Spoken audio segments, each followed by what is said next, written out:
I updated the show title. Because I got a chicken.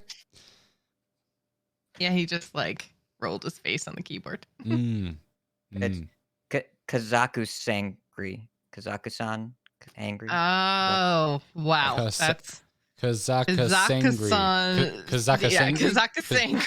Where is the it emphasis? works better in text than out loud. Yeah. The emphasis is on the chicken. And on that note, we're going to emphasize this mother clucking chicken with The Angry Chicken, episode 454, recording live in 3, 2, 1. The Angry Chicken Hearthstone podcast is produced by amove.tv. Check out amove TV for more podcasts covering Blizzard games. For more of Jocelyn's gaming podcasts, visit jossplays.com. And to find many more podcasts with Ridiculous Hat, follow @RidiculousHat on Twitter. Every episode of TAC is made possible thanks to our legendary patrons over at patreon.com/TAC.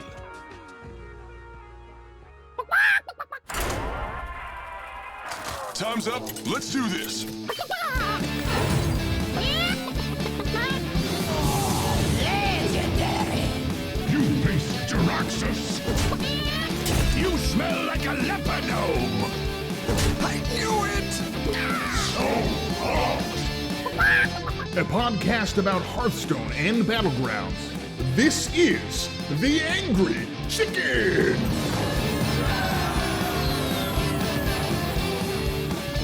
Greetings, welcome back, and happy mini set day, everybody. This is The Angry Chicken. I'm Garrett, here as always with Jocelyn and Ridiculous Hat.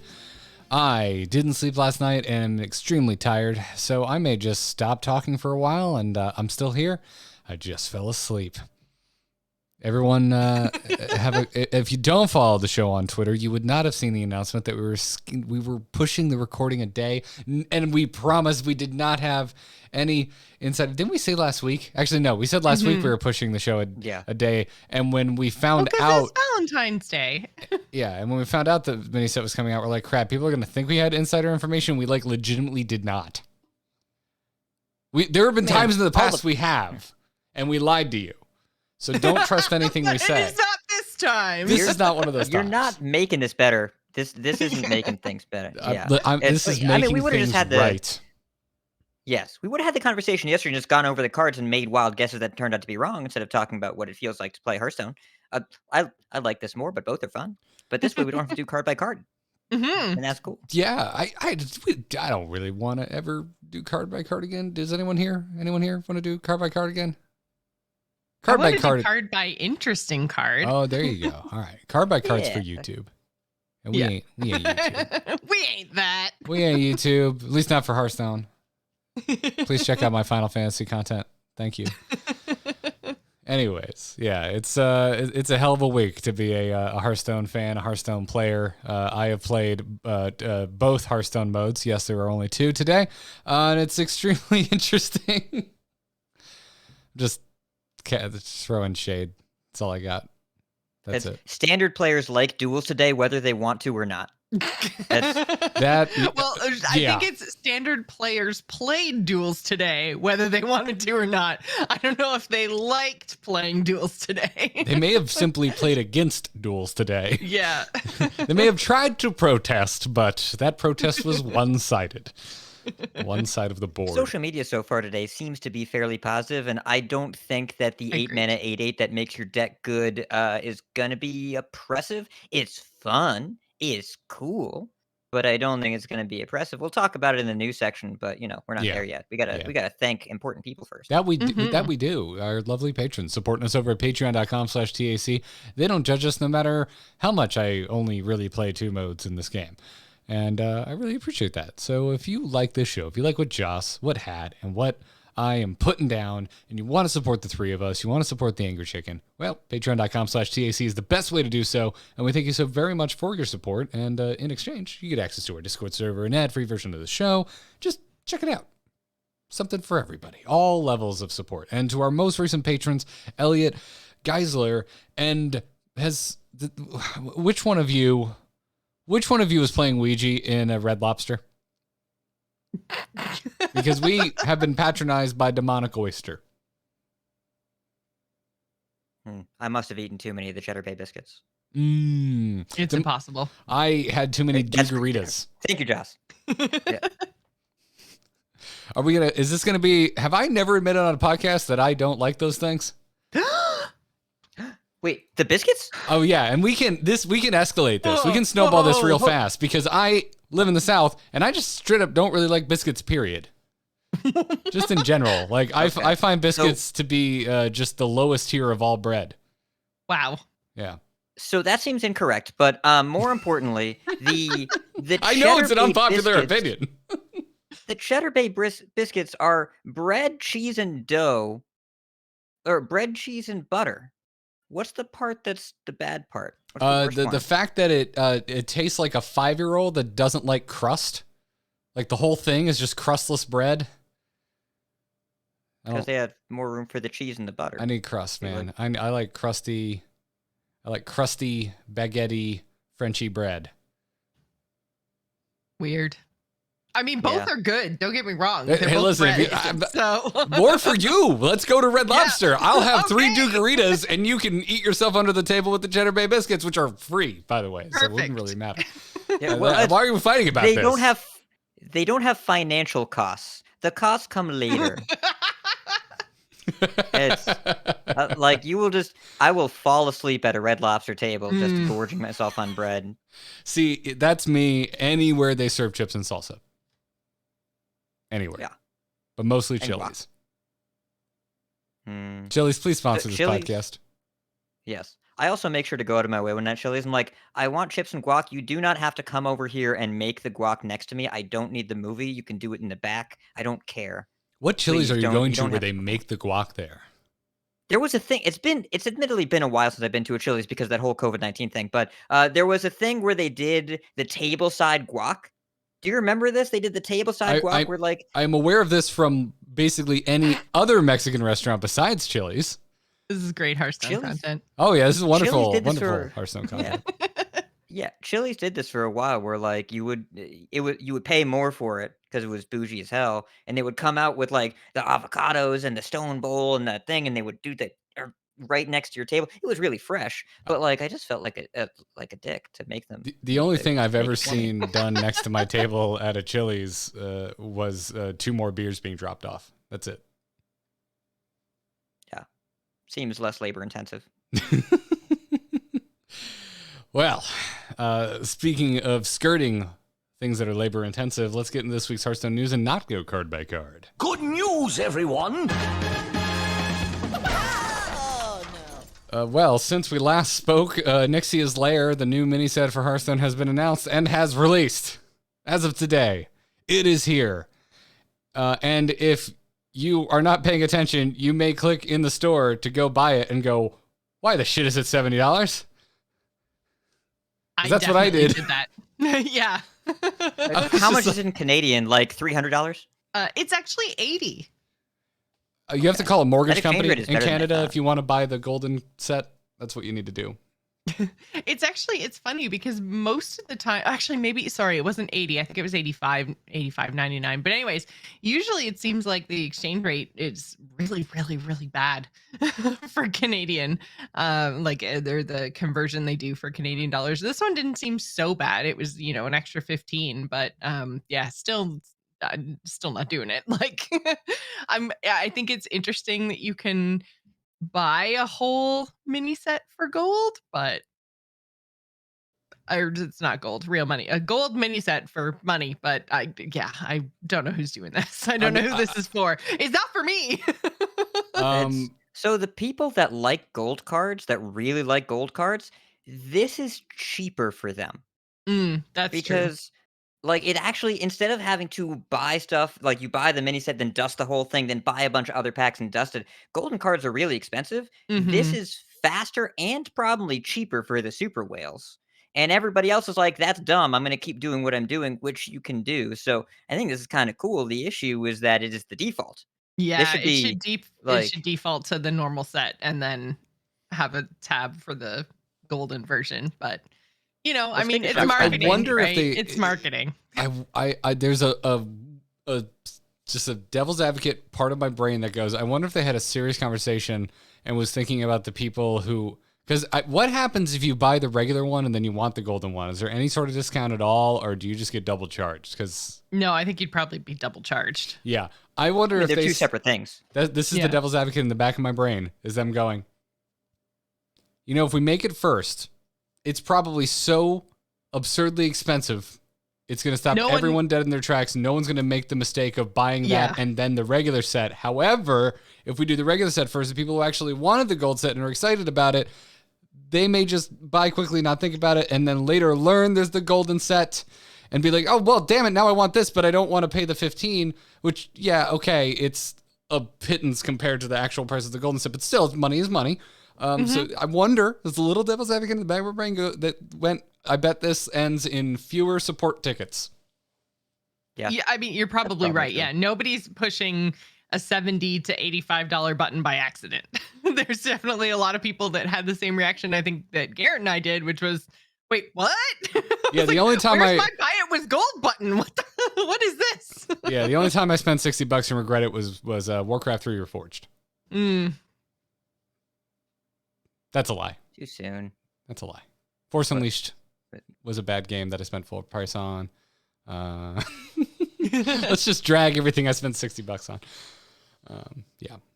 So this is definitely, I think it's a cool idea. I'm glad that they're doing it. But yeah, man, it's pretty pricey. I mean, it works out to just slightly more than $1 a card, right? American, like 66 cards for $70. So yes, you're right, which is honestly, in the grand scheme of things, not a bad exchange rate. As you pointed out, Hat, like if you were really going for it and trying to get all those golden cards, this is about the most efficient it gets ever. It's not something I would do, but as someone who has spent extra money to make my car glow underneath, I completely understand.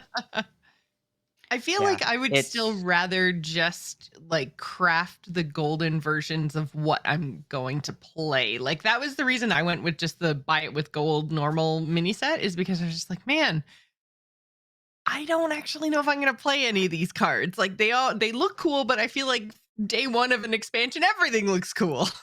Yeah, and I'm in whether this. Whether or not things are playable is a whole nother story, and I didn't want to spend $70 on cards I was never going to see. Yeah, and I am at like the most maximum casual Hearthstone play, I think, of my entire time playing this game right now. And it's not a knock against the game. It's just that I have a lot of other stressful things going on in my life, and I just want to come to Hearthstone to relax, which has lately been play Battlegrounds on my European account because I don't care what happens.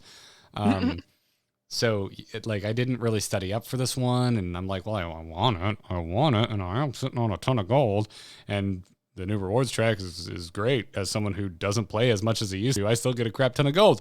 So, I just bought it with gold and didn't think too much about it, and had a nice relaxing time with that decision. Yeah. I'm kind of curious if they had allowed us to purchase the golden version with in-game gold, how much that would have been. I say go for it, right? I feel like it would have been a lot, but at the same time, like there's some people that have like thousands upon thousands upon thousands of gold. Like it was 2,000 gold, right? It would be 10,000 gold, the regular one. It'd be 10K. Yeah, 10K gold. Yeah. Yeah, see, that seems like doable. I would pay that. I think I would had 12. Go into the game and grind out. Yeah, I had I spend mine on packs often. But I think I had like 5K gold. Because I think I've got about 3 left now. So like that's something I might have looked at and gone, I can definitely grind this out. Or if I knew it was coming, I could have saved for it, like one way or the other. But yeah, usually by the time I hit about 1,000 gold, I'm like, I'll just buy 10 packs.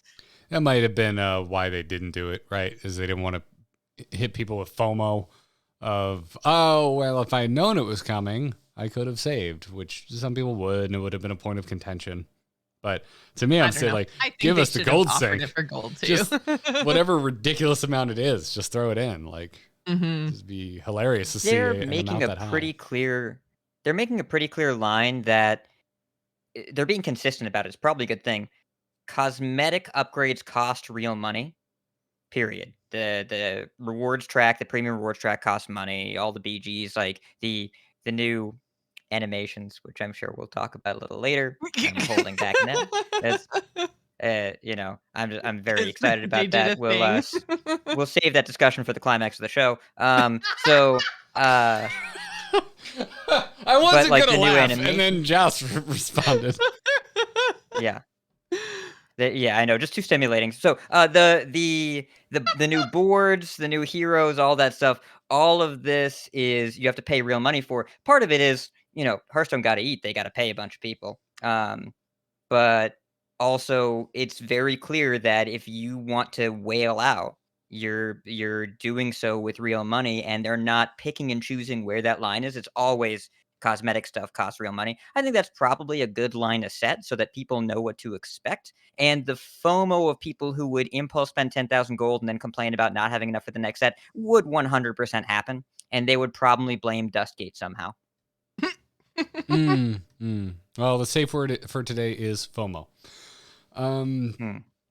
Yeah. Shall we talk about the mini set? Sure. More. Yes. More? Other than just buying the mini set? If anyone wonders why the hell the show has been 2 hours plus on average since Hat joined, we just spent about 10 minutes talking about buying the mini set. So. And biscuits. Don't forget the biscuits. Are we just going to jump right in and talk about Kazakhstan?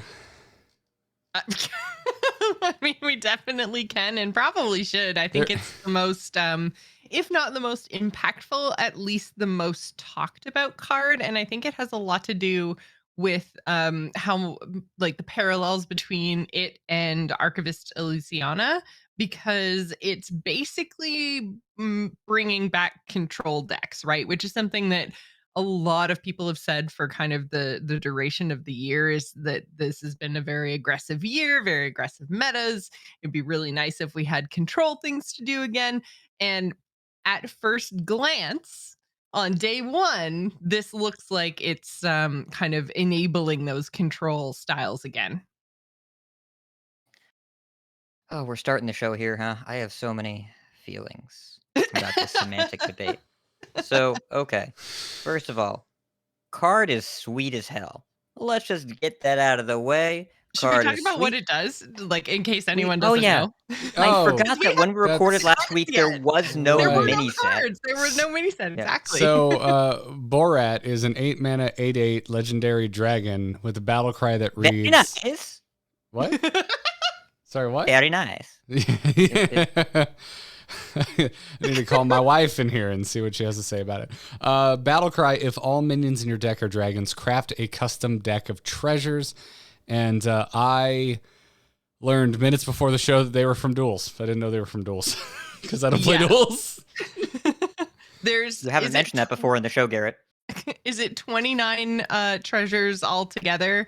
And so you end up with a deck of 10 cards unless you get really lucky and are offered both the hilt and the blade of Keldalar, in which case you get 8 cards because those cards combine into 2 copies of Keldalar. I'm nodding and just accepting that as fact because I wasn't aware of that. It's true. He's right. Yeah. Yep. If you get the 2 halves of Quel'Dalar, they fuse together, and it is probably a high roll, but I've played Kazakhstan twice, and I've done this twice, so I don't know. Really? Well, I guess, yeah. So if you're choosing one of 3 5 times, I don't know. That's like math and like stats things, but I'm sure that it happens a whole lot more in standard than it does in duels, because in duels, so they're 2 1 mana things. The blade is a 2/2 weapon, and the hilt is a buff spell, give a minion +3/+3. And so on their own in duels, compared to other treasures, you don't really pick them that often because you don't get to choose that many treasures, and it's very rare to get, like, you could get like never offered the hilt or the blade. You could get only one or the other in a duels run. Like, there's no guaranteeing that you're ever going to be able to do this. So I don't think I've ever, and not that I play a ton of duels, but it seems like it's very difficult to do, but much easier when you're getting, 3 choices 5 times. Yeah. I All don't I know know the is that frequency or the numbers. I'm pretty but sure. yes. Yeah, I'm pretty sure you should play this card on curve every single time because you will not have time to do anything else if you do have mana left over. Yeah. There are some decks that are trying to cheat this out right now. Most of them today. It's day one. It's a day one Mhm. greed fest. Everyone wants to play with this. Super fun. Really enjoyable. I played a warlock with Dark Portal. I cast this for 3 mana on turn 5. That was fun. Uh, there are druid decks that are ramping into it. Quite a few that are propagating. There are priests that are doing this. There are a lot of different things that people are trying with this card because it's really cool. And it feels super powerful right now because no one is playing Iron Deep Trogs at the moment. There aren't a lot of aggro players that are out on day one playing decks with 0 new cards. I imagine that will change over the next few days. Um, the control thing. So, okay. So, okay. Kazaka-san. Kazaka-san. So, when people say control is dead, I'm pretty sure that I've narrowed this down after like months and months of conversation about this. When people say control is dead, uh, control players, their first priority when they're playing a game is to have an answer to the thing that you do that isn't killing you, is to stop the thing that you want to do without it being damage from hand or just kill them with face hunter. That's not the answer they're looking for. So if they say I can't stop this thing from happening, and you say just kill them, they say what else you got, and if you don't have another answer, they're unhappy because they can't stop the thing that you're doing. That's what they're looking for: reactivity, effective reactivity that isn't lethality. So this year has had a bunch of stuff that isn't that cannot be effectively responded to without killing them. And that means control players are like, I can't do the thing that I want to do without dying way more than I want to. Doesn't mean control is dead, means they feel like they can't play the way they want to without getting punished for it. And it means the control decks are generally worse because the reactivity is not the thing that they get to do and it's the thing they want to do. Kazaka-san is not inherently a reactive card. It is just a slower, value-heavy card, and the value is crazy when you play these cards. They're like 8 mana, deal you 14, I can do it again next turn, or 6 mana for a 4/4 weapon that also hits all your stuff for 4 whenever I attack. Like, these are powerful game-ending cards, I but think it's that's not the effective difference. reactive. I think that's a difference between Elysiana and Kazakhstan is that like these duels treasures are insane. Like they were not Yeah. made for or balanced for standard. So I think like Though they balanced a you couple of them. They changed a couple of them a little mm, bit. but in general, I'm gonna say they're better than cards you would just naturally find slash discover off of Elysiana, right? Like Way better. you're Yes. doing Way better. crazy things, like really crazy things. So I feel like maybe that's also part of this conversation is that where Elysiana was like give you more tools to do the reactive thing, this card basically just changes your deck and your play style, right? Like you talked about people trying to cheat it out. That's what I was doing today. I tried some control stuff with Priest. That was, kind of hit and miss. And then I tried the Mage deck, which is just like, get it for 5 mana. That seems like it'd be fun. And basically anyone can do that in any deck because it's Drekthar plus Kazakhstan. Those are both neutral. Vandar? Vandar. Maybe Vandar. I don't know. One of the Alliance Horde guys. The make your It's minions cheaper guy. Vandar. The diamond one. Vandar. Yeah. The diamond. Yeah, the diamond one. The We're not gonna talk about diamond that. Good distinction. Anyways, yeah. The diamond one, the Alliance guy, the whatever, him. If you want to play a deck with him, you can just use those two cards and you can put them in any class, any deck, doesn't matter. And then you can play this, play him on 4, this on 5, and then you've got a duel's treasure deck, and then you do crazy stuff for a couple turns, and your opponent's probably dead. Yep. Elysiana was about that was basically a really slow demon seed. The point of Elysiana was to not take fatigue damage while your opponent was taking fatigue damage in Mm-hmm. a low powered meta with really strong reactive cards like Dr. Boom and very little from hand lethality that could beat the armor that Dr. Boom offered. That's not the standard we have now. Kazakhstan is also not interested in elongating games. He is Yeah. interested in ending the games. So it's not really a different paradigm, but it's fun and cool and it works well enough against what people are doing today that people are happy. So I say let's roll with it. I don't think this has really changed. Like if people are playing glides and celestial alignments and Mozaki mages, I still think you're gonna die to those things, but no one's doing that today because they don't want to be the fun police right now. So people are playing I've had Kazakhstan, so and we're many having a good people time. being the fun police to me today. Oh yeah, I went up With against mutinous, though, another. not with burn spells. So Joss, I played your priest deck that's running Kazakhstan, and like the priest I was playing against. Sort of God, it was like the same deck, and they just didn't play Kazakhstan so that they could silence all of my Wax Ragers and win. Yeah, I mean, I've had people playing Mutanus and eating my dragon, which is actually why I enjoy the mage deck that you sent us so much, is because there were so The many warlock things one? to eat. No, the mage one. The dragon Oh, age. the other mage one. The Yeah, dragon yeah, mage. yeah. Yeah. Sean Smoker's deck. Sean Yes. Smoker's. Yeah, Yeah. very fun. So I was playing that one because when I would get Mutanist, I usually had a handful of minions. So I actually got to play out my Kazakhstan. When I was playing the priest deck, I'd only have one or two at a time. So it was basically like a 50-50 to eat my fun. And they did all the time. Oh, it was so frustrating. and Moral of the I story, also play saw more a big lot of dragons. people. I played against some quest warlocks, some quest priests. What else did I see? I haven't seen any aggro, but definitely. Oh, and druids. Druids not doing anything super cool and fun, like just normal druidy things. And I was like, man, it's mini set day, and I get it. I Yeah. know, like we went through this when we talked about Garrett forgetting to pre-order. I know some people just don't have a lot of cards or haven't bought the mini set, and they're playing what they've already got in their collection. I get that, but man, they're the fun police, and I can just be mad because I wanted to have fun, and everyone's eating my dragons. Eat my fun sounds weirdly offensive. By the way, I don't know why. I'm going to update the show title now because we're not going to beat this. No, you're really not. That's my favorite Red Hot Chili Peppers song, by the way. Eat my fun. Yeah. Um, I can hear the bass lick in my head. oh, it's very good and technically sound. Yeah,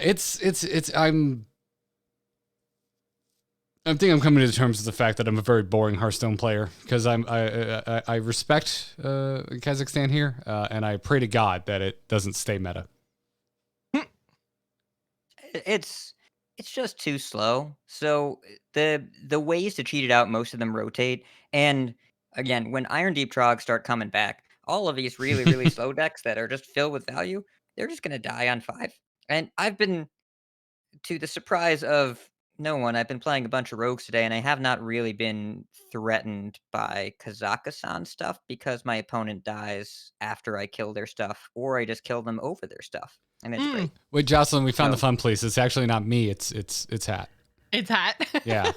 I'm having my own fun. I'm not policing anything. I just want my fun. You can have your fun, but then your fun's dead, and so are you. And that's Yeah. That's You know, how you find your you know fun. what you sound like right now? Yeah. A cop. That's how a cop would talk. You a cop? You got to tell us if you're a cop. I'm too short to pass the exam. Aw. Also, I wouldn't take it. There's an NWA song that I think is appropriate to reference here, but I'm not gonna. Jesus Christ. All right, well, that took a turn. How do we curve out of this one? We could talk about other kind of cool cards in the mini set, and there's no reason we only have to talk about a big crazy dragon person. I mean, do you want upvotes? Because that's how we get upvotes. Nah, we don't have to talk about just big dragons. Let's just talk about Drakefire Amulet instead. Wait a second. Okay, 10 mana mage spell. This one, so I put this in the notes before we actually started talking about stuff and before I had played the Dragon Mage and everything else. And I was most excited about this because of big spell mage things. And I was like, oh, what if Iceblood Tower just casted this 10 mana get to dragon spell? Anyways, that's not the way to play it. Just playing Dragon Mage is better. But originally I was like, oh, cool, more big spells for mage. That feels like a thing that should happen. Should we say what Drakefire Amulet does? Yes. 10 mana mage spell, tradable, discover 2 dragons. Some of them. Yeah. So, which important notes. This is dragons not have Dragon Queen battle cries. Alexstrasza. Yes, you don't get the battle cries, and it's only mage or neutral dragons. You can't go outside of your class, both of which were very important for DQA. You can clumsy courier this out, which is fun on turn 7. It is tradable. It's a fire spell, so Dawngrasp will recast it. And also, I'm just going to take this moment to offer a public service announcement that an archetype can be good, but it doesn't always play all the cards that seem like they were designed for it. All those folks out there who are saying, hey, maybe someday Belinda Stonehearth and Iceblood Tower and Celestial Inkset will be good. Nope, they're bad cards. But you can still play Big Spell Mage, just don't play those cards because not I know. every big card goes in Big Spell Mage, just like you don't play Dark Alley Pact and Handlock, and you'd think that you would. You don't play Entitled Customer and Handlock, but Handlock's still really good. You can play a mage deck with Rune of the Archmage, which was revealed by a very handsome podcast. You can play Drakefire Amulet. You can play Clumsy Curry. You can play the Grey Sage Parrot. All these big cards and Dawngrasp recast. You can do that. But if you add the bad cards, then the deck's going to be worse. That doesn't mean the deck is badly designed. It just means that the bad cards are bad. So just play the good ones instead. Like this card, which I think is good. Yes, cards are better than other cards. There are bad cards. There are bad cards that are intentionally bad. I just want Iceblood Tower to be. It just sounds so cool. I just want it to be good. But well, just muster up past Jocelyn that used to run Eye for an Eye unironically and send it. You just need to believe. Maybe I just need to make my tower mage and just live with the fact that it's gonna lose all the time. But I'll have my fun when I never get to cast that spell. You're so close. You're so close. You almost get it.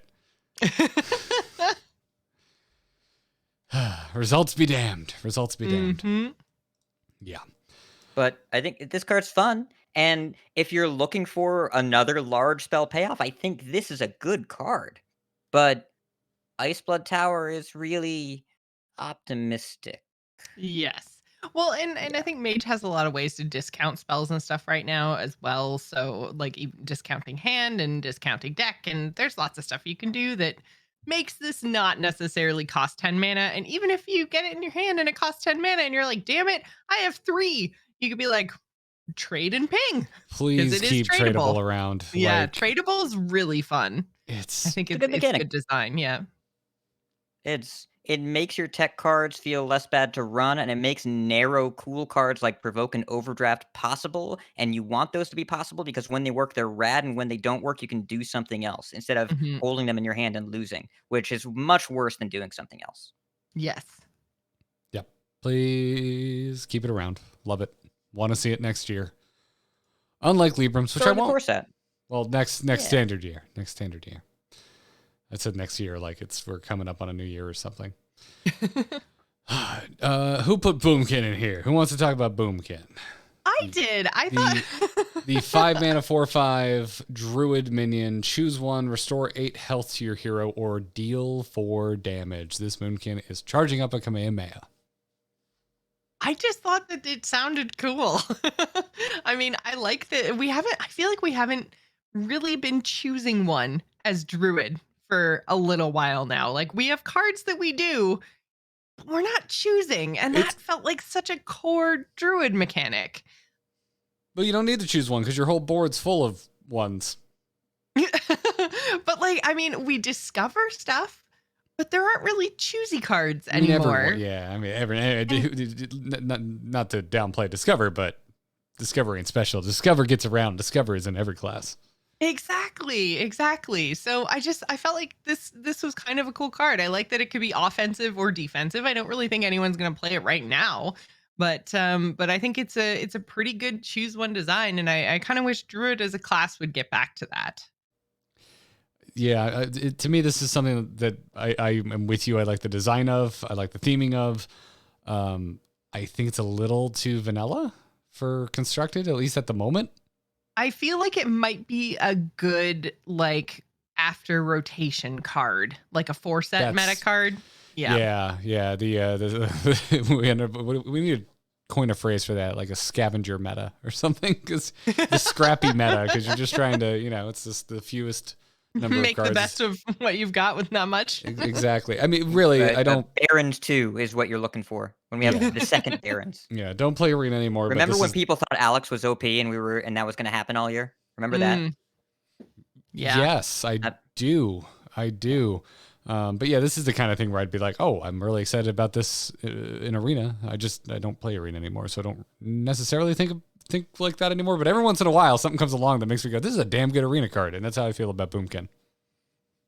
Yeah, I just like its flexibility. I think it's a good card. I just I don't see it seeing play right now, but maybe soon. Yeah.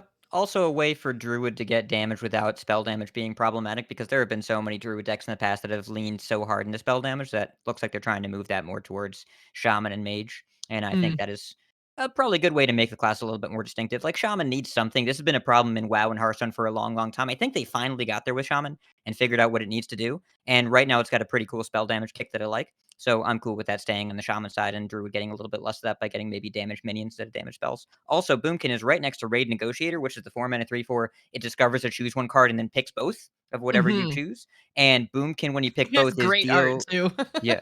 Yes. It's very funny. And when it's deal 4 and heal bot myself at the same time for a 5-drop, that's pretty good. Yeah, You you also can kind wanted of to. see the direction that they're leaning into.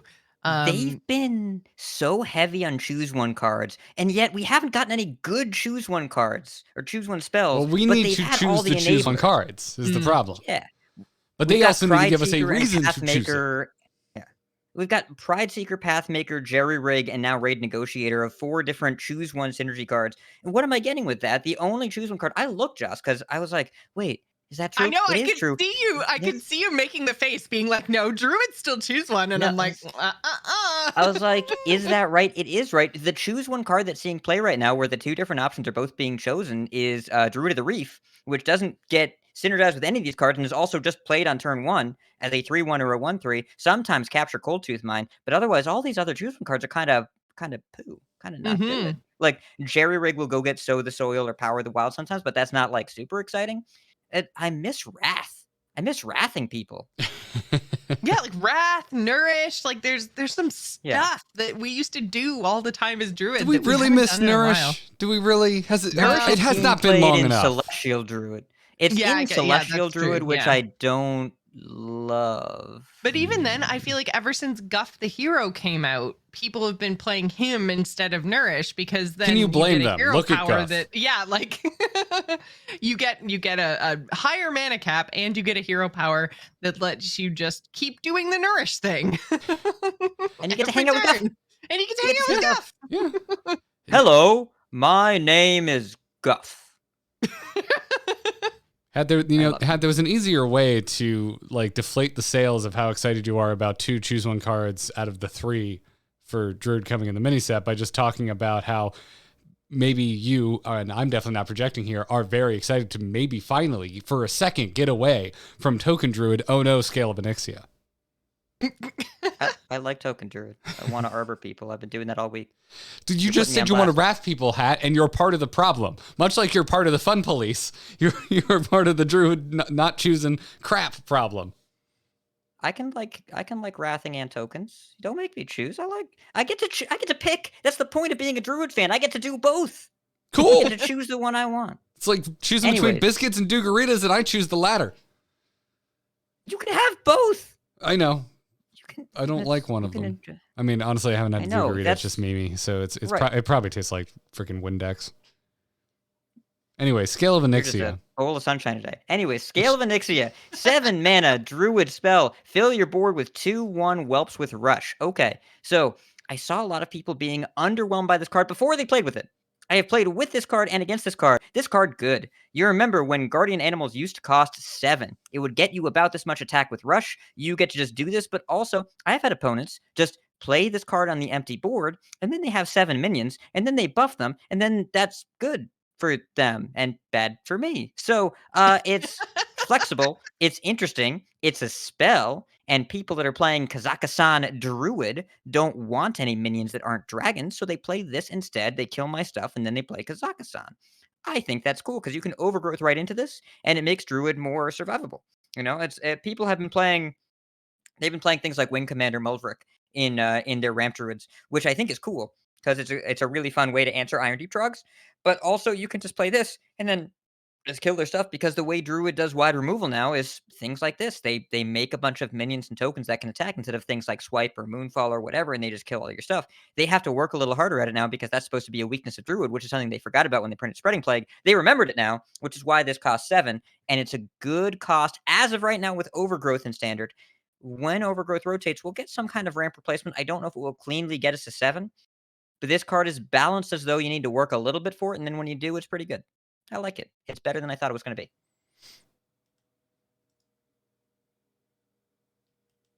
You know where I stand. Let's talk Priest. That was a smash cut right there. Tell us about Priest. Garrett, talk to us about Priest. Sure. Horn of Rathian, 3 mana spell, draw a minion if it's a dragon, summon 2/2/1 whelps with rush. Lots of rushing whelps in this set. Yeah, it's almost like there's a neutral based around a very important character from the set. I wish I could remember the character's name. Who's the neutral legendary in Onyxia's lair that... Esther? Is what? No, it's Kazakhstan. Oh, okay. I thought it was Lightmaw Netherdrake. That's not a neutral. Yeah. No, you're right. You're right. I'm sorry. Everything on the official site is golden, so it's hard to tell what class it is. Almost like they're trying to get you to spend money. Yeah. They're like, hey, look how pretty these are. The only thing they could have done better is actually like made them animated, like on the website. Yeah, that's a lot of giffage. That's a lot of giffage. Hat. There's a lot of GIF giffage. I didn't Hat's say mentioned. anything. Audio listeners, you heard nothing from me because I said nothing. I didn't say a thing. You had Not a something thing. face. I played Didn't quite a say bit. nothing. Speaking of Lightmaw Netherdrake, played a bit with it today. 4 mana, 4/4 dragon battle cry. If you're holding a holy and shadow spell, deal 3 damage to all other minions. And the art of Netherdrake, if you haven't seen it, is delightfully light and void. It's purple and bright gold. Yeah, this what's the Duskbreaker, right? Was the dragon that used to do this same You're right. effect? Yeah, this is that's what this reminds me of a lot. And Duskbreaker was purple too, art-wise, wasn't it? Yeah. I don't know about you, Garrett, when you were playing this, but I don't think it was ever in my hand and not active. I didn't play a seems to have ton. a lot of pretty good spells and a good mix of like when you're not trying to just be Shadow Priest, then you can get a pretty good mix in your deck. And this was basically always active for me, which when I originally saw it, that was my first question was like, okay, but this isn't like old Dragon Priest where the dragons activated each other. Like now you need other activators in your deck. Like, can you do that? Like, what does this look like? And it turns out it actually works pretty good. Yeah, I didn't play a ton of games by any means, but I do remember the first time I played this, I just kind of scanned it. I was like, oh, Shadow. Yeah, I got a Shadow spell, and I played it, and the effect went off, and I'm like, oh, damn, that's impactful. That feels good, just like Duskbreaker. And then I was like, the opponent was taking a while because I was playing another priest. This game went long, and I was like reading all the cards, and I was like, oh, it says Holy and Shadow. Huh. But I didn't even think about it, played it without full knowledge, still went off, at least in the list that seem to be bouncing around today that are running this card, pretty high likelihood you're going to have a Holy and a Shadow spell. So much of it's situational and healing, and if you know you're going into a long game, which if you're playing today, there's a good chance you're going to a long game, you're going to be holding on to those spells that heal you anyway, because you're going to need them later, not right now. Mm-hmm. So... Yeah, I was going to say, when you say I didn't get a lot of games in, I'm like, I think we could just say that for everyone for all decks today is no one has a lot of games in. I was really interested in the Battlegrounds heroes, and so I queued more Battlegrounds games than usual today on the day of the mini set, and I got 2 of the 3 new heroes. So yeah, nice. It's very exciting. Nice. I got a lot of games in. Well, yeah, okay, but Hat, still, it came out at 1 o'clock. Ridiculous. It's 7 hours max of games is still not a huge sample size. RidiculousHat, hidden text. I played a lot of games. I played 13 games post-patch, and including games played past midnight, I've played 40 today. Right, but 13 games post-patch. So that's what I mean. Like, we're not going to... 13 games is not a huge sample size. No. But it's not like the people playing pre-smears like Garrett, where you get one game and you're like, well, that was an hour. I'm gonna go do something else. It's Yes. hasn't been that experience. Yeah. But yeah, Lightmon Netherdrake, the Holy and Shadow spells we have right now, you can just kind of go get the other one if you're looking with Renew and Thrive and Palm Reading. It's really not that hard to find the other thing that you're looking for. No, it is not. And then there's Mida Pure Light, 6 mana, 4/6 legendary priest minion, Divine Shield, Lifesteal, Death Rattle. Shuffle a fragment into your deck that re-summons Mida when drawn. Get your silence Dealt out. with this yet? I haven't seen this and I haven't played this yet, but I like this and I want to play around with it somehow. It just seems really cool. Yeah, 6 mana 4/6 isn't terrible given all the other stuff, like all the text.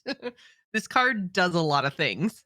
It's to me a saner a saner way to deal with resurrect effects in priest. However, it gets compounded and more painful if there are other resurrect effects in priest. Yeah, I want this to be like my only minion and just a whole bunch of res effects so that I just keep making more and rezzing more and having more and just never dying. And by the end, you just have a golden board of golden Midas because you paid money, real money. You know what? You're giving me a reason to go spend $85 on the golden set. Go. I feel like I would just infuriate my opponents. We're going to start Hearthstone Cribs, where we go into everyone's Hearthstone account and we're like, yo, this week we're stopping in on my girl Jocelyn Carney. In here's where you see her full golden mini set. This is where the bling happens. Do people still say bling? Wait. I'm very confused. I watched Dr. Dre perform over the weekend. I don't know what year it is anymore. If this card is golden, it should be called Midas. I'm just going to say it. Oh. They should change the name. I think that's what you were going for. It's a missed or that's opportunity. what they were going for. Yeah. Anyways, this card's a pain in the ass. I said that earlier. Trying to deal with this when you're trying to kill the opponent, if they're not dead that turn, they're not going to die for a while because they're going to trade and keep gaining life, and you never want to trade into this. So I like the direction they've moved with Priest, where the resurrection just isn't as easy anymore. With Xyrella, the new hero, you get the death rattles, but not the bodies. With this, you will shuffle in more fragments off Xyrella, or when this dies, you'll get it back eventually, but not right away. I like that it's not just play Psychopomp into Spellstone into Mass Res. I like that we got to work a little harder than that and think a little bit more, but it still works and gets into the get value off of my dead things feeling. Or with Amulet of the Undying, you got to trade it a whole bunch of times, but when you do, is big. I like that we just got to work a little harder, but we still get that priesty feeling. Agreed. Work a little harder, still get a priesty feeling. Listen. This is the first time today I completely agree with you and get behind what you're saying. Priest love cheddar bay biscuits, by the way. Have you played any SI7 decks today, Hat? I know you were playing a lot of Rogue. Did you play some SI7 stuff? That's a pretty big smile. Hat, hidden text. Played Rogue today. Played Rogue, but did he play SI7 Rogue? There's still a few ways to Rogue. No, I did that one. I went 9-2-ish. Very nice. Yeah. How do you go 2-ish? Do you consider a long game versus a priest a loss even if you win? It was. I know I played a bunch of games today. I know 2 of them with Warlock. It was either 9-2 or 8-3, but I'm pretty sure it was 9-2. The ish was around the whole thing. The priest did not live long enough for those games to be considered priest games. They were my games. The priests were there. But so SI7 Smuggler is a 3-mana 1/3 battlecry. Summon a random minion with cost equal to the amount of SI7 cards you've played this game. It also has, Joce, you wrote down the art, and this art is easily the best art in the set. I really think it is. Yeah. Yeah. It's the smuggler is dressed up as a whelp egg, I think. And somehow it is undetected. It's just so sneaky. Listen, unclear to me how this wasn't noticed. Or Onyxia's brood looked right at this SI7 agent and went, checks out. Yeah. Yeah, she's dressed as a whelp, not the egg. You can like see the eyes on the top of the Like what looks like a onesie. Like I really, in my head canon, it's a whelp onesie. It looks warm. Honestly, Yes. it looks Very very warm. snuggy. Yes. But also this Snuggy. card is crazy. What year is it? Yeah. I'm sorry. That's the card names. SI7 Snuggie. That's what it says right there in the All right, card. I've been trying so hard to find bigger art of this, for the love of God. Yeah, that is a whelp. Yes. Yeah. Yeah. Chat room. Jackie in the chat room says the smuggler looks like Boo as Mike Wazowski in Monsters Inc. That's really accurate. Yeah. That's a deep Pixar cut right there. Yeah. Yeah. Yeah. Well done. Man, what a great movie. Anyways, this card is awesome. It's basically, it is a double agent that corrupts into a charge call, because early game you just play this on curve and you get some 2s and 3s or whatever. When you play this and Shadow Step it and play it again to proc the quest on like turn 4 and you get a 2-drop and a 3-drop or 3 and a 4, really, really strong. You get some very powerful cards off of it. And then later in the game, there have been games where my scabs have died and then I played this and Shadow Step and I got 2 10-drops. And like, getting Colossus and Deathwing off of my 3-drop into a 1-drop is very powerful. The deck also finishes the quest super duper quick now because it has 2 more SI7 cards, and it feels like I never run out of stuff. So I've been very happy with this. It's really strong right away. Best deck I played so far today, and this is why I don't feel too much fear around Kazakhstan. Mm. Because the deck I was playing, I know loses to Face Hunter and isn't great against Shadow Priest either. Like, this helps a bit, but it's still a 3-drop that you start kind of behind and then build up pressure. But it's been so easy to disrupt the people playing the slow things and just play stuff on stuff on stuff on stuff on stuff. And Quest Rogue was okay before this mini set, which means the decks that beat it are still out there. It makes the deck better, but not enough to beat the bad matchup soundly. So I would expect that as those decks come back, if they're going to beat Queststroke, but they're also probably going to beat the really slow druids and warlocks and priests and mages and whatever, I think we'll be just fine. But it's great right away, and Questrogue has been super strong for me today. I just took the Vicious Syndicate list, cut 1 Prize Plunder and the Edwin for 2 of these. Kept Smite, kept Scaz, because they're both pretty important right now. All right, we have not talked about the namesake of the mini set yet. We have not. Shall we discuss Raid Boss Onyxia, 10 mana, 8/8, legendary neutral dragon, rush, immune while you control a whelp. This is anything that is named a whelp, by the way. Also, Battle Cry, summon 6, 2/1 whelps with rush. To leave at least one alive. Have you all played against this yet? No. No, I haven't seen her yet. It's good. It's like I like, okay, so 10 mana cards get memed on a lot these days. Mhm. This is 20 rush, and 8 of it sticks around no matter what you do. And immune, for people that don't remember, it can't be targeted and it can't be damaged. It's a pain in the butt to deal with Onyxia. You got to kill all the little crappers first, and then you got to try and deal with her. And if you leave her up, she just kind of hits you in the face, and like, it's a bunch of damage out of nowhere. People can ramp into it, but also like, it's totally fine as a 10. And I played against it, was surprised by how impactful it was, because I wasn't really expecting this to be something that people were going to be able to survive until, let alone that would matter when they play it. It matters. It's good. It's a good card. If we can make Onyxia Druid a thing, I will allow Token Druid to still be a thing. As long as their tokens are whelps. Yeah. Yes. Yeah, I just want to say Onyxia Druid. Which scale does. Which scale of Onyxia does. And the only other minion that most of the druids I've seen today that run besides Kazakhstan is Onyxia. Because you can ramp into either one and you're happy with both. It's a cool set. I was hoping for something. I was hoping for a classic curved dragon deck, and it doesn't look like we're getting that. I was excited when I saw it was an Onyxia. I'm like, oh, dragons, yay! Are we going to dragon priest? Not the way you think, Garrett. Are we going to dragon anything else? Yes, in mage, but not the way you think, Garrett.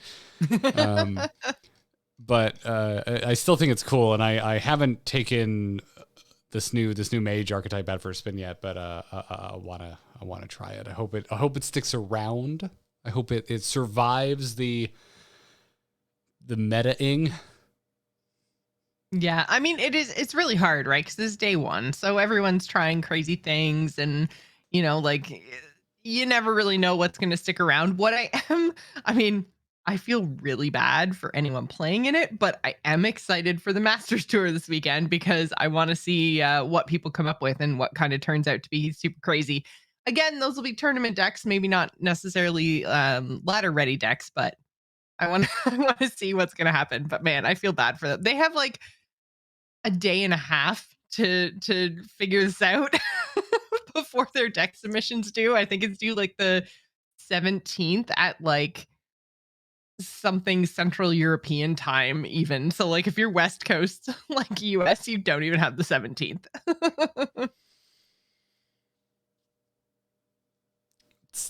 Stuff's always happening to this game constantly. If it wasn't I this, know. it'd be a balance patch, and we'd be like, oh, poor Master Store players. And if it wasn't that, I mean, I don't know, the controversy of some sort, I'm sure.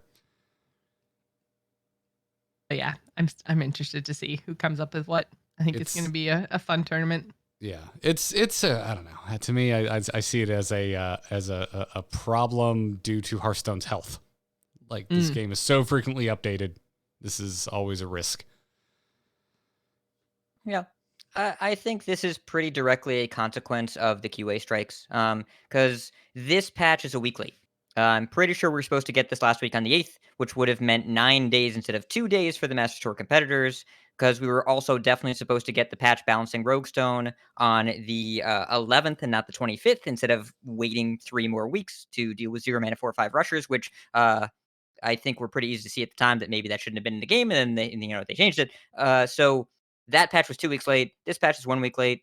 But they weren't going to delay this again until after the Masters Tour because we're in lame duck standard now. We have what? It's Tuesday the 15th right now. Mm-hmm. I would guess that 6 weeks from today we will have, That'll or be maybe it's rotation. 6 weeks and 2 days probably. Pre-patch is probably Thursday the 31st, and the launch is probably April 5th, which is a Tuesday, which means we have what, 44 more days before the pre-patch for the launch. They have a very short amount of time to keep people engaged with standard. The previous meta was diverse, but not really doing a great job of retaining people. So I'm glad they put this out because people seem to be excited to play standard today. There's a lot of cool stuff happening, Mm-hmm. but There's a lot of it's positivity. yeah, but it does suck for the MT players that have 48 hours for cards that when we're talking about these cards being surprisingly relevant, that is the last thing they wanted to hear. They Yeah. wanted a complete dud of a set, but that's not what happened here. Realities of competition. Well, before we move into Battlegrounds, we're sponsored by our own stuff today. Joce, what are you stoked about? Yay! So I've been doing variety streams on Friday night. I've been doing some Hearthstone. This past Friday, I played Final Fantasy 14. And no, Garrett, we are not going to go deep into this because I'm pretty sure Hat will rage quit. But yeah, so No, I'll stay here alone by myself. But yeah, this coming Friday, I'm going to be playing Horizon Forbidden West. So I'm really, really, really, really, really excited about that game. I have been purposely avoiding spoilers and just reading like headlines and stuff for reviews and things, and everything looks insanely positive to the point that people are like, I thought this game was going to be good, but it's even better. I'm just like, wow, I'm really, really stoked. So it comes out this week. I'm going to play it and on stream on Friday. So if you guys are interested, head to twitch.tv/Joce Plays. That's JOCE Plays, and come hang out on Friday nights. Obviously being, full-time working and part-time podcasting and part-time schooling, I don't have a ton of time, but I've been able to kind of carve out Friday nights for streaming. It's been a lot of fun. So come hang out. RidiculousHat, what about you? So first of all, Josh, good luck. There were people that had that game for 3 weeks before the review embargo, and their review said, "I am nowhere close to finishing this game." It's a Witcher 3 level of content on launch. Oh yeah, It it's sounds huge. I'm yeah, excited. I yeah. don't even care. Like I am just, that's all I'm going to play for the next however long. I don't even care. I'm 100%ing that game. I 100% of the first game. The first game, like Zero Dawn, is one of my favorite, if not my favorite game of all time. I just Wow. love it. I should probably try that again because I bounced off it. But I'll give it a shot. I'll give it a shot just for you. I don't own it. Just for Think you. that. What? Mm. I So need new anyways, co-hosts. so I don't normally talk up other podcasts on this podcast, but it's this week is important because over on Coin Concede we added a new host. Many of you know who he is. His name is Wicked Good. He runs the Off Curve website. He does data stats. Jocelyn made a data face because she knows the Off Curve stats. Wicked Good has been pillar of the Hearthstone community, in my humble opinion, for a long time. And we added him to the show as a permanent host. So we did one episode so far. Very excited about it. It was going to be a part-time thing, but we're just like, you know what, just be on every episode. So he's going to be on every episode now. So head over and subscribe to that, coincede.com. We have fun over there. We make the competitive side of the game more accessible to you. If you like tournament talk and educational content aimed at like the casual competitive players that are going for the diamond to legend Hey, that's me! grind. Yeah. If you're going for if you are like Joce, then you should listen to that show. That's a good pickup. Wicked Good is Yeah. true to the Twitter handle. Good people. Wicked good. Yeah. Yes. And another Massachusetts native, and also our show is very close to full Jew now. So if you're into that sort of thing, come on over. Yeah, we'll convert Botticus later. He's a mensch, anyways. It's fine. Yeah. Garrett, how about you? I actively, violently root against any team coming out of or near Massachusetts, but I'll forgive you. Other than that, I am, I'm playing Final Fantasy, not Horizon. So, you can check out my progression through Final Fantasy 14. I'm playing it for the first time ever over at youtube.com/amovetv. I have a new ongoing series that uploads every Wednesday morning there called Grinding Gear that I post with my good buddy Kyle. We're both playing through pretty much at the same pace, trying our best to stay in sync with one another. We also stream on Mondays on youtube.com/amovetv. So go check it out, Grinding Gear. I'm really stoked about it. Part 2 of our Heavensward MSQ progression is dropping tomorrow morning. They killed I know what MSQ means now. My favorite character died horribly. And if you'd like to hear about that, youtube.com/amovetv tomorrow. Enjoy. What's an MSQ? Main story quest line. Oh. It's the only quest you need to do. It's on.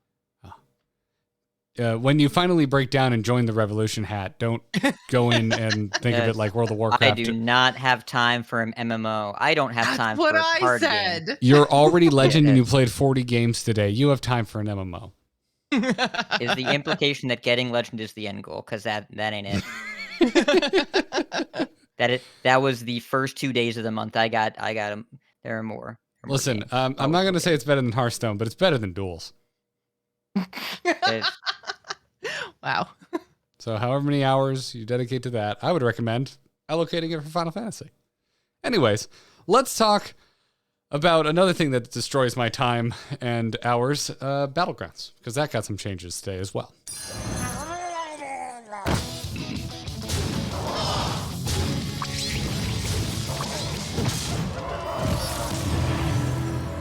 Have a good battle, friend.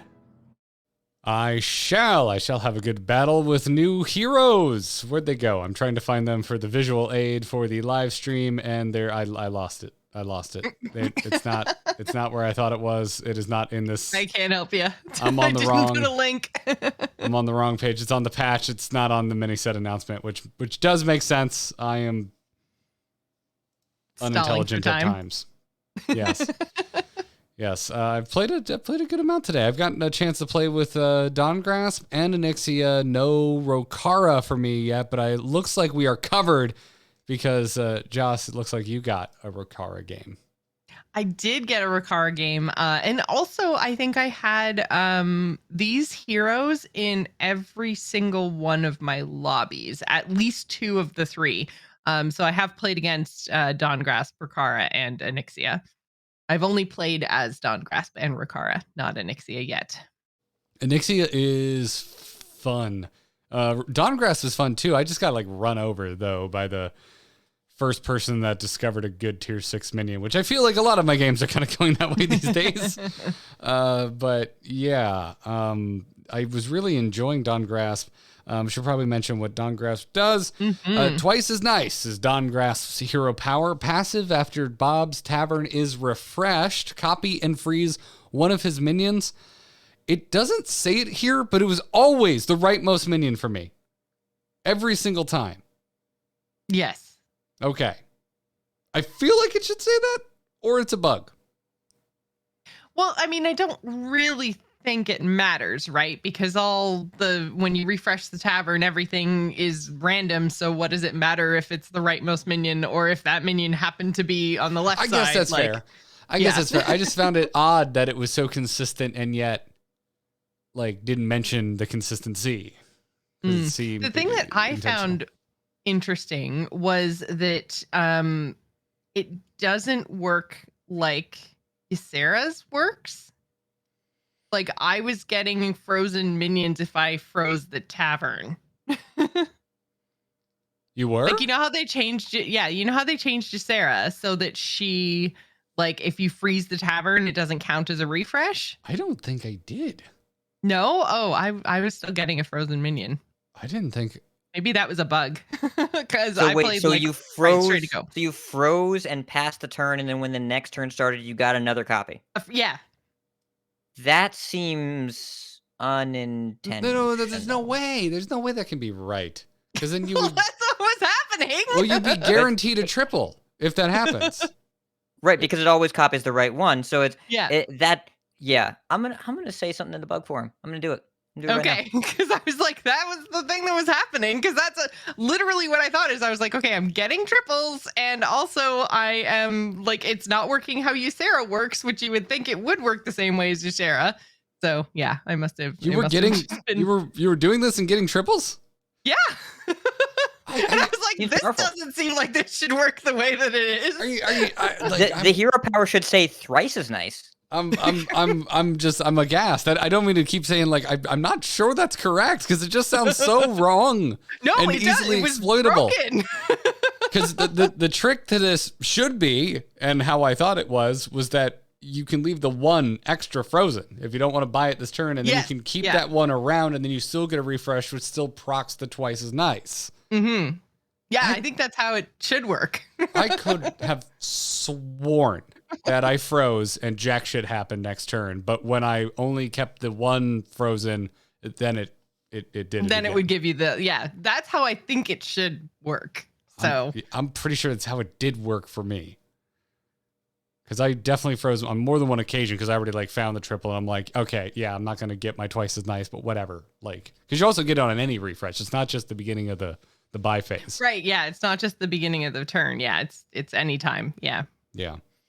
I said something in the bug forum. I also said that Joce said it, so I'm not responsible. I feel like this would be an outcry. Yeah, everyone's just yelling about Chinvala again. I don't think that my game was the right way. Now I'm sitting here talking to you guys. I was like, because I was sitting there going, well, that seems broken. Maybe it was. But you said something. That's okay. This is what we do as content creators. We bring attention to issues. We have a noble purpose. Yeah. I also hate the way they formatted this. I'm going to talk about the buddy right now, even though the buddies are down their own freaking segment. But Dawngrass buddy is Varden's Aquarier. Aquarier? There's no good way to pronounce this. I get the play on words they're going for it, but it's very hard phonetically. Anyways, the Aqua Warrior is a tier 2 elemental, 3/5 health, twice as nice. Also gives the copy stats equal to your tavern tier. I ended up with, by random happenstance, a bit of an elemental comp. And this was lovely because you already want to buff your elementals. And then I was getting copies of elementals sometimes randomly if they happen to be the rightmost minion. It was very nice getting these stats added on. And I took this one all the way to golden. However, didn't find any of the scaling elemental stuff. So I lost horribly to the person that found Ragnaros immediately on turn 10. So wait a minute. Wait a minute, hold on. If you stasis elemental and then freeze, will it copy the stasis elemental thing? Because that gets added on the right. No, because I did that multiple times and it never happened because I was going elemental. So you played stasis and then froze the tavern, or you only let that minion stay frozen? At least once, I know for a fact, I stasis and then froze the tavern because there's more things than I could buy that I wanted. And it didn't do anything because it didn't refresh. But in Jocelyn's scenario, when she just kept the tavern frozen and it was the twice as nice minion, that was the minion that gave another copy. So it's only that minion, not any minion on the right. Maybe. I don't trust what either of us are saying. No, don't take my game, because I think my game was broken. So don't take my game as the way things work. And I guess we're just gonna have to play some Battlegrounds after this. Yeah, I've recorded none of this, and I'm just trying my best to remember from memory. But like I know I was like trying to fudge things with the stasis elemental, and I was like, no, it didn't work. So I will test for science, and also because I want to play some BGs. Haven't gotten a chance to yet. They're fun. I recommend it. Yeah, Dongrass. I liked them before. Though I will say, I played a bunch of BGs this past week. I got a Wag Toggle game. That's dumb. Yeah, it's stupid. Haven't got Wag Toggle offered. There's a couple of heroes right now where the kind of like most correct strategy is not to level. Yeah, I don't like that. For those of you that don't know how Wag Toggle works, so the button says give one minion of each minion type plus something. I forget it's 2 + 1 or +1. It's +1/+1. It doesn't. Mm-hmm. Yeah. But then her buddy says anytime you play a minion type that you don't have, then proc your hero power. So in lobbies with elementals, you just buy the other 4 and then stay on 1 and then just constantly roll looking for sellies and rollies. And then just constantly play them over and over again. And you probably won't win the lobby, but you're extremely likely to get second. And you just play the elemental lottery and never level ever. And just keep on doing that. And then your minions are huge and you probably get second. And that's dumb. Yeah, so you just kind of end up like dealing 7 damage every turn. And that's never really enough to kill anybody, but it doesn't matter because you never take damage until like your opponent goes, oh, fine, I'll just do a board of poison. And you go, yep, you got me. Turns out being tier 1 and on turn 14 isn't a viable first place strategy. First place strategy, yeah. But it will definitely get you wins. And then Lich Baziel is similar. In a demon lobby, you just stay on 1 and just get a whole bunch of pink boys and then cycle through demons because your buddy, every time you're supposed to take damage, your buddy gets a buff instead. So it's the same thing. You just stay on 1 the whole time, cycle through demons to make your Wrath Weavers bigger and bigger and bigger. And yeah, it really doesn't feel great. Excuse me, they're called pink growers. Please use the correct moniker. Boy, make sure to upgrade that animation. No, grow it. Grow it. Yeah. But yeah, so those 2 heroes I don't particularly love. Just because it feels weird and wrong and not the way the game should be played to just stay on tier 1 the entire game. I still... I mean, I enjoy doing it once, but like they should make it so that they can't do it anymore. Mm-hmm. They should add armor back, please. I was hoping for it like 2 weeks ago. I think, well, because we just had a big buddies patch, right? So, and now we've got new heroes added to the game. They obviously have their own buddies. So I think like maybe a couple of weeks from now, we'll be looking at armor again because they have to get the data, right? And as long as they keep changing things, they added these 3 new heroes, Kael'thas, Silas, and Shimvala, the heroes with the 3 balls over their hero power. They're all back now. So I have a feeling that once they have a couple of weeks of data with everybody in the game, then we'll get our armor back. I hope so, because that's missing. Word on the street, according to our buddy Slissa, is that Shimvala is ridiculous. I have not had time to go and find out why. I haven't had her, yeah. Yeah, and I haven't gotten Shimvala, and I haven't ended up in a lobby, at least with a Shimvala, that seemed like they were steamrolling by any means. So I can't report why, but I'm very excited to try and land myself a Shimvala game and see for myself. But there's still new heroes to talk about. Rokara is another new hero. Glory of Combat is Rokara's hero power. After a friendly minion kills an enemy, give it +1 attack permanently. and Rokara's buddy is Ice Snarl the Rokara's buddy Mighty. is the best buddy. So adorable. So cute. He's so cute. He's so mighty, but he's so little. Dear God. So Yeah. effing adorable. Yeah. Ice Snarl the Mighty. Tier 4 beast, 5 attack, 2 health. After a friendly minion kills an enemy, gain +1 health permanently. So if you're rocking Ice Snarl with your Rokara, you're getting +1/+1 permanently. Enjoy. Yeah. Someone made fun of me I had for saying kind of a meh game on her, but I saw somebody who had a very good game on her, and Ice Snarl can get really freaking big. I just had a bad game in general. I couldn't find anything. So I mean, I wasn't really killing many things. My stuff was dying, but I wasn't really killing stuff. And killing stuff is definitely key to this hero. So I have absolutely no idea how to transition in this meta. I really don't. I feel like my games, it feels like I'm stuck in whatever I ended up going mid game. Because when I try and course correct, because I'm not finding the bombs for whatever I went for mid game, like if I try to transition, I die immediately. And then if I just stay with what I had without their end game bombs, I die almost immediately. And that's what I'm trying to crack. I don't know what I'm doing wrong. And I feel like I don't have a good head on when or how to transition. Like when it's time to cut your losses and try and salvage the game. But yeah, I haven't. Rokara's the one I did not get a game with. Looks cool. I went up against one that like just kicked my friggin' teeth in. I was like, that's a lot of attack and health because Ice Snarl was on the board. And actually, first I went, oh, look at the little Ice Snarl. And then I looked at Ice Snarl's attack and health value and was like, that's a little. So okay, the ability makes whatever kills anything gain the attack, but Ice Snarl is the only thing that gains the health, right? It's not the other. Because I was thinking of this as it makes Rokara's ability do attack and health. Oh, my on that bad. minion, So but was that's I. wrong. I'm reading this again. yeah, that's my mistake. Yeah, no, it's Ice Snarl gains the health. So that's why his health starts so low, is because you can gain a whole bunch every turn. And it is quite snowbally because if your minions are killing stuff, then your minions are getting a permanent attack buff, which then makes them kill more stuff.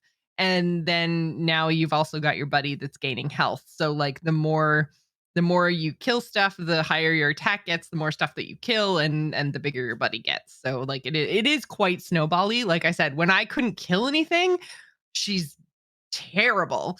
And there's kind of no way to crawl yourself out of that hole because her hero power is very cumulative versus like some of the other heroes that can have either their hero power or their buddy have a little bit more comeback potential. She's kind of stuck if you're not winning. So I'm kind of on the fence about whether or not she's good, but her buddy is the best buddy. So he's the best boy. Sorry, Arfus. Agreed. And then there's Onyxia. Onyxia's hero power is Broodmother, passive, Avenge 4.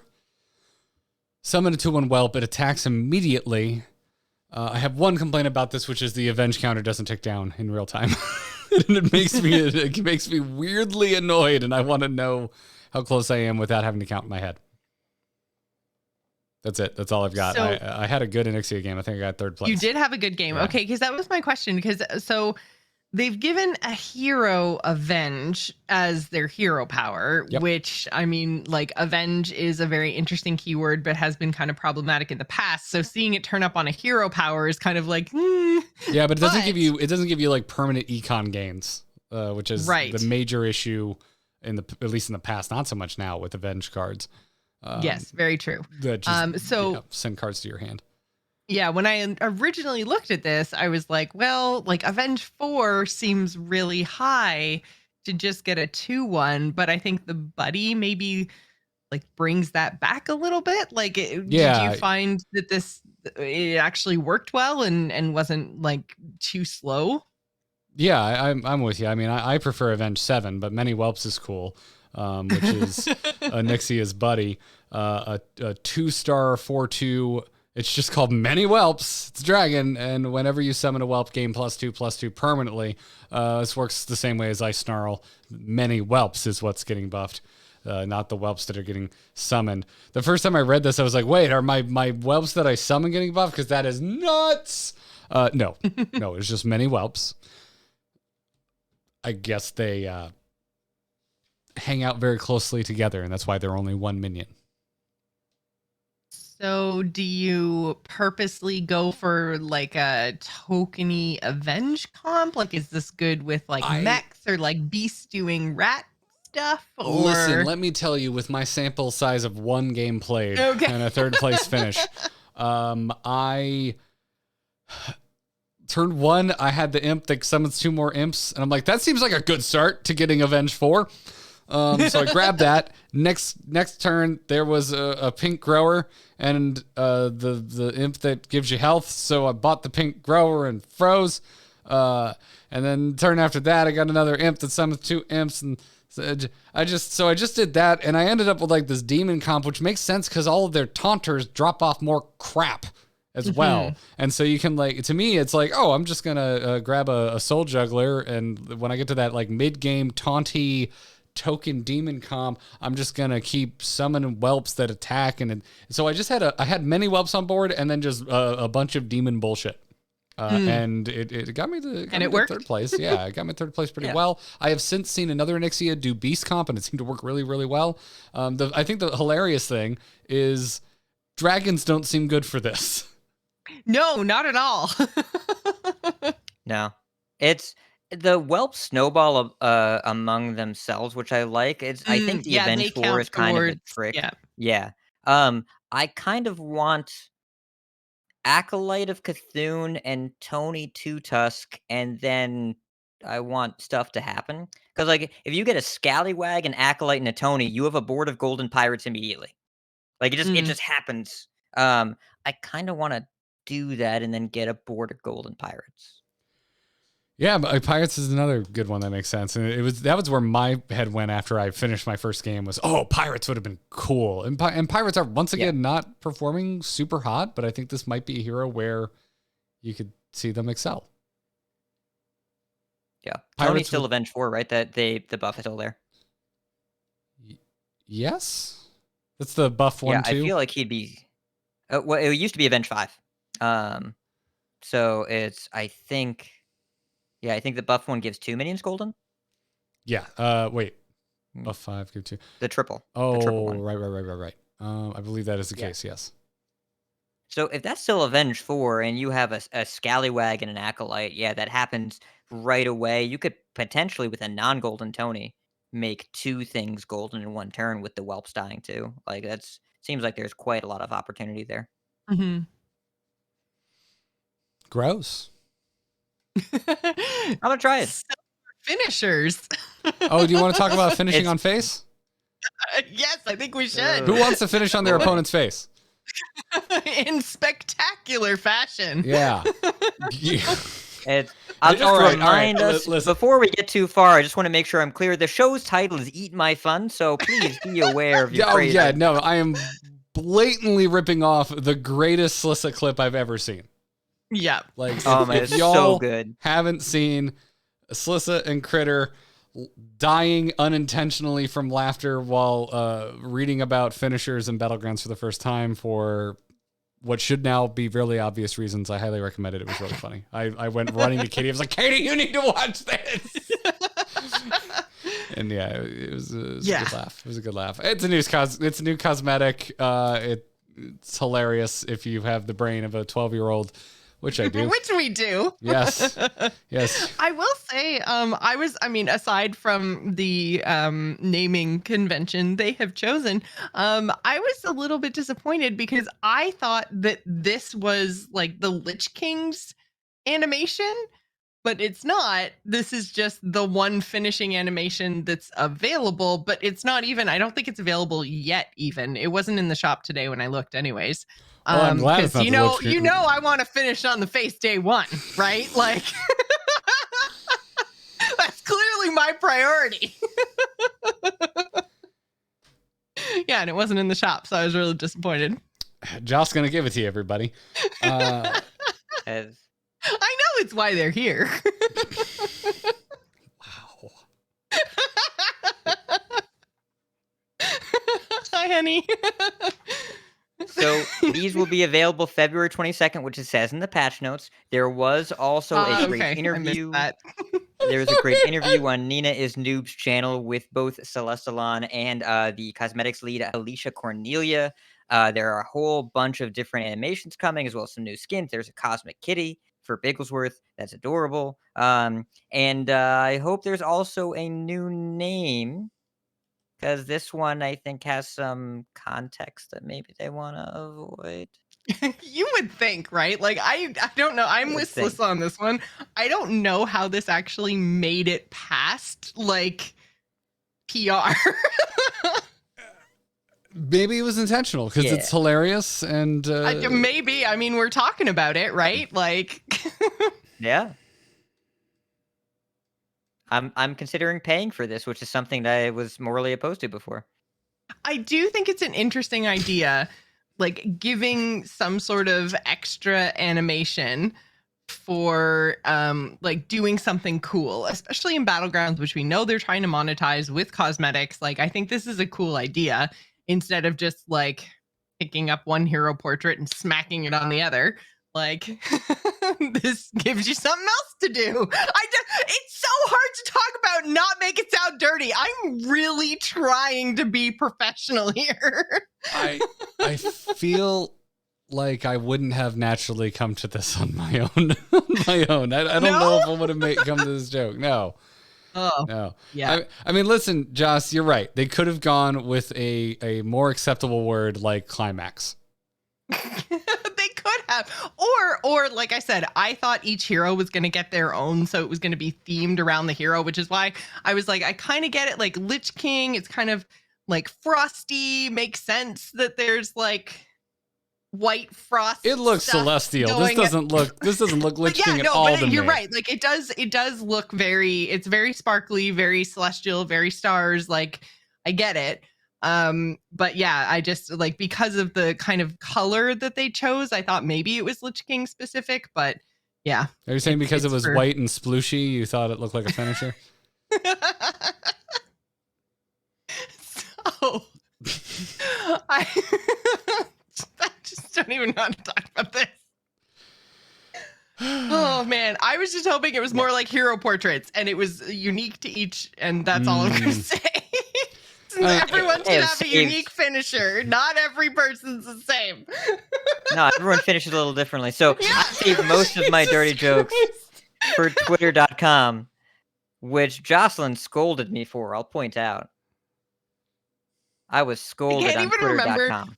I can't even remember what exactly it was that you said, but my reaction literally when I was sitting there scrolling through my Twitter account, I was just like, hat! Like I didn't know how else to get that across, so I just wrote hat in all caps. Yeah, I heard it. For those of you glad. listening to the show, you'll just have to go to twitter.com/RidiculousHat to stay updated with all of my various humor that I deem too hot for tack. Yeah, Warrior Princess, the chat room says it's based off fighting game term, like a finishing move, definitely 100%. Oh, I know where it comes from. It is. No, we know where it comes from, but that's not We the know way all that it too sounds. well. Yeah. Yeah. I think if there were not copyright concerns, they would call this a fatality animation, which is what it is, and would be immediately obvious and understood by everyone that grew up in the 90s. It's not, but it's not specifically when you kill them though, because they say it's a bigger animation when you do 15 damage or more. Yeah. It's a damage animation, which is what they could have called it. But instead, they went with a name that I think had some subtext that at least some people on the team were not anticipating. All right, listen, y'all need Jesus or at least some pineapple juice. Let's move on. Pineapple, Those you are know not what? mutually exclusive. My understanding is that we turn the pineapple juice into wine. I'm going to go to emails now because I have no There is idea no how to get out of segue. this. Yeah, No. I'm going to finish this segment. Hello? Hello, it's me. Hello? Just quickly, did you get my message? Yep. Oh, Hello, brother. I will pull this At least podcast Garrett over. gave us, at least Garrett gave us a warning. He was ready to finish. Jocelyn just high-fived herself. That was what that sound was, audio listeners. I'm going to make sure to leave that in after editing. because no one else would do it. Oh my god. Okay, I'm done. Don't believe you. Do you need a cigarette after that, Joce? Uh, This is the most immature episode we have ever had, and that is fucking saying something. This is the most honest episode we have ever had. Okay, I'm done. I promise. Not a complaint, by the way. No. Oh, okay. I'm so scared as a gentleman. Okay. Emails. You can send your emails to jackpodcast@gmail.com. Or if for some reason you want to enable this behavior and support us on Patreon, you can write us on Discord. Mr. Stubbles writes in and says, God, excuse me. All right, I'm good. Van Damme. With the absolute banger of an announcement song that this latest mini set had, what's your favorite song from any Hearthstone announcement? I'm so glad Mr. Snubbles brought this up, and I'm so glad I forgot to mention it earlier so that Joss didn't have to say there's an email about this later. This is, I think, the best song they've ever done. I really like the kind of show tuney, Disney-esque type thing they did with this. It was Disney AF. It was really good. Yep. I think it wasn't that long ago that we were talking about it, and one of you was like, Garrett, I heard you don't like these. And I was like, I don't really want to talk about it, but I think they're not mixed very well. I can never understand what they're saying. This was really well mixed. Great vocals. I understood every damn word. It did feel like a Disney song in format, but also just in quality of the mix. Like I could hear every damn word. It was so freaking good. I loved this, and I feel like they felt my Mercs fatigue, and it was like, let's just give me just some good old fashioned WoW BS, and I loved every just minute something of it. that isn't tied to mercenaries or Alliance and Horde. Like I really hated the Alterex song. I thought it was terrible. I don't remember it at all. I It like went the this, Ultrax song, but I love the logo. man. Saturday morning cartoon vibes sort of thing. Yeah. The 80s with the never look cartoons, back. Yeah. But I like that. This one was great. It was very much the Scar be prepared kind of vibes. Mm. It was not a just very similar arrangement. Yeah. Yeah, not just Disney villain, but compelling and interesting Disney villain. I enjoyed a lot. The voice actor knocked out of the park. The Garrett, what you were thinking of when you think of bad mixing is the Descent of Dragons song. I have no idea what was going on there. It was so busy. There was so much going on in that trailer. It was kind of like a Flash Gordon sort of vibe they were going for, but they whiffed because I don't know what they were saying. I don't know what they were talking It's because about. there's only one Freddie Mercury. Okay, so you're not gonna be able to capture the Flash Gordon song. They didn't get there. So this was way up there in terms of trailers that I would go out of my way to watch again. It's in my top 3-ish, I think. Top 5 for sure. Yeah. For me, of all time, League of Explorers. Okay. Interesting. I liked it, but that wasn't on my radar for something that someone pick as this is the thing. But I did like LOE with the movie theater vibe. Yeah. Yeah, that was fun. That's my favorite. Josh, what's your all-timer? Probably Kobolds and Catacombs. I feel like that was kind of the first time where, first of all, I thought the song was pretty catchy. But it was the first time they kind of did a really long kind of told a story with it that also introduced the expansion. I really, really like that one. Although I think Gadgetzan, Mean Streets of Gadgetzan was also pretty good. It was kind of finger snappy, what's that movie I'm thinking of? West Side Story. Yeah, there you go. The one yeah, that's it was very that. out again and getting a bunch of Oscars buzz. Yeah, that one. Oscar snaps. Yeah. So yeah, I think Gadgetzan is probably my runner-up, but I think Kobolds and Catacombs is my favorite. I know a lot of people say Saviors of Oldham, which I have now watched that video with closed captioning on, and now that I understand what they're saying, I think it's better, but I'm with Garrett in that I find some of their songs very difficult to understand, and that was one of them because it was so high pitched, and I'm like, I don't understand the words you're saying. But yeah, or too many people singing, or the backing track is as loud as the vocals. There's just I have so many nitpicks. There's a lot of potential, problems. But I think I know we're talking specifically songs, but Knights of the Frozen Throne will forever always be my favorite cinematic trailer for a Hearthstone expansion. It doesn't have a song. It just has Jaina talking about power, and it gives me goosebumps every freaking time. So I'm okay if they don't do songs for every time. If the other option is stuff like that, because damn, Jaina's a badass.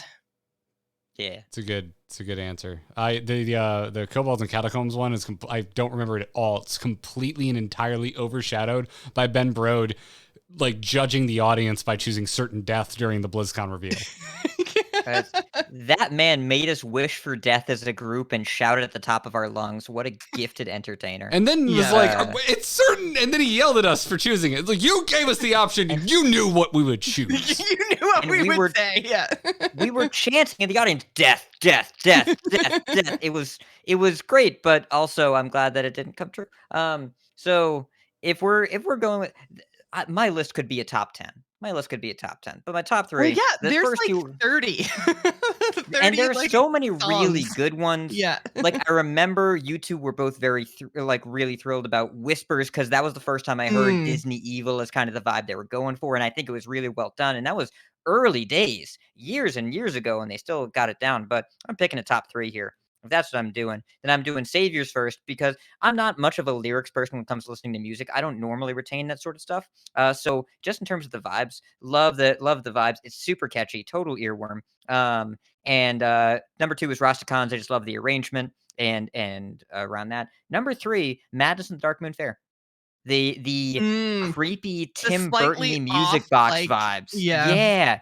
That one is the one where I really enjoyed the craft and also felt unsettled listening to it, because it's definitely just the Burton-y not quite right feeling was really, really well done, and it was very well crafted. I also want to shout out the Rise of Shadows and Galakrond's Awakening, the puppet show. I think that's funny. I think it's really funny.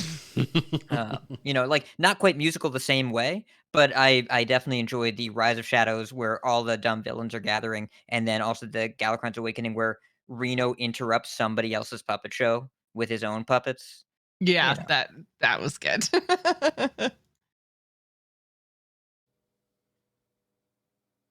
Oh, okay then. Well, I was going to say, we're over the hour and a half mark. It's up to you if you want to continue with some more emails. We've got some, but this was almost one of the days where I was going to poke and be like, I'm not sure we have time for questions. But yeah. I think that's going to wrap it up. That was a good, fun question to end on. Yeah. It was, I feel we have finished. Do we pay extra for that? We finished a little earlier than expected. It happens to every podcast sooner or later. It's fine. It's okay. You don't get to make jokes like that and expect me to save you with a segue. You can get yourself out of this one. Okay. You can finish yourself. Oh boy. That's so we are grateful to all of you that have not unsubscribed yet, but we are especially grateful to our Epic patrons, because I don't know if you know this, Epic patrons, but TAC, we are supported by you. You can become a patron by going to patreon.com/TAC. You get the audio with no ads right away, and you get to know that you support us and help us make more content like this. So please keep doing that after this week's episode. Becoming a TAC patron gives you exclusive access to the Discord as well, where you can talk to us directly. We talk about, all sorts of stuff over there. And extra special thanks to our patron producers, Declan H. and Dustin C. And that's good. That's good. That's right. Yeah. I segued myself. Thanks, man. Thanks. Appreciate it. We thank you for your sacrifice. Yeah. The back catalog of episodes can be found at theangrychicken.com or youtube.com/amove2. You can follow the show on Twitter at TAC Podcast, and we are live typically Monday nights at 8 p.m. Eastern Time over at twitch.tv/amovetv. We moved it this week because we had to take because of love. Because of love. Yes. Yep. Yep, because of that. I was trying to come up with like a chicken adjacent joke. I'm like, we're taking the hens out. And I'm like, wait, no, Matt's not a hen. So yeah, I got nothing. We were taking our significant chickens out for a lovely There evening. you go. Yeah, it was good. That would be weird. I got hibachi, but I didn't get chicken, so it works. Joss, before we leave, where can folks find you? Oh man, there's so many jokes in there, but I'm just gonna say you can find me on Twitter and Twitch. I'm at Joce Plays. That's JOCE Plays. Do check out the Twitch stream this coming Friday night because I'll be playing Horizon Forbidden West. I'm very excited about it, so go check it out. RidiculousHat. You can find me at twitter.com/RidiculousHat. I also do 2 other Hearthstone podcasts. I mentioned one already, Coin Concede. We make the the competitive side of Hearthstone more accessible to you, and we added permanent host Wicked Good this week, so go check that out, coinconcede.com. Also, Vicious Syndicate, where we take a data-driven look at the standard metagame. This weekend, we're going to have our first early impressions podcast around Onyxia's Lair. I'm very excited to see what is real and what is bait over at vicioussyndicate.com. Garrett, where can people find you? Rolling down the street, blasting Dr. Dre 2001 with my sub pumped as loud as it will go. That's it. And maybe I'm glad you did not forget about Dre. Not gonna sing it. That's gonna do it for this week's show, everybody. Until next time, job's done. Job's done. Job's done.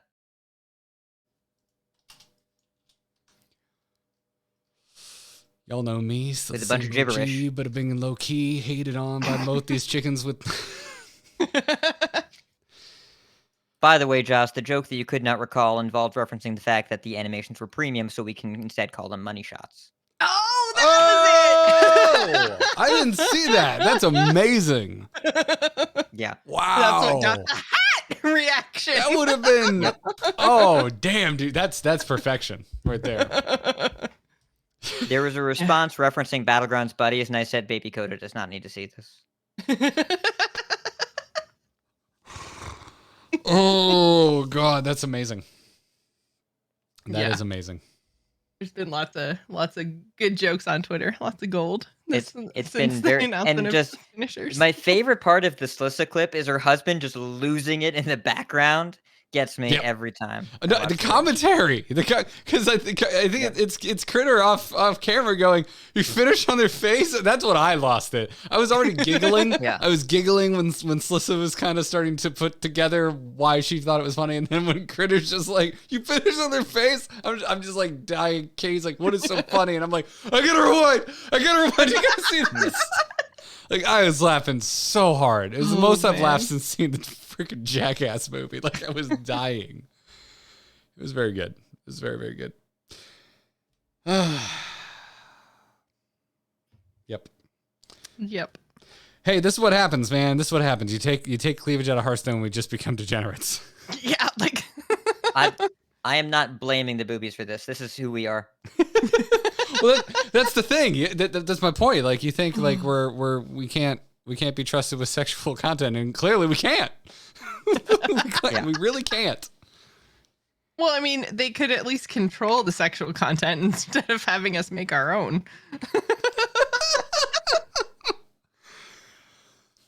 Ain't no one controlling what's going on in this mind. Nope. Nerf Jaina, buff the innuendo. Pretty much. Well, that was absurd. Very.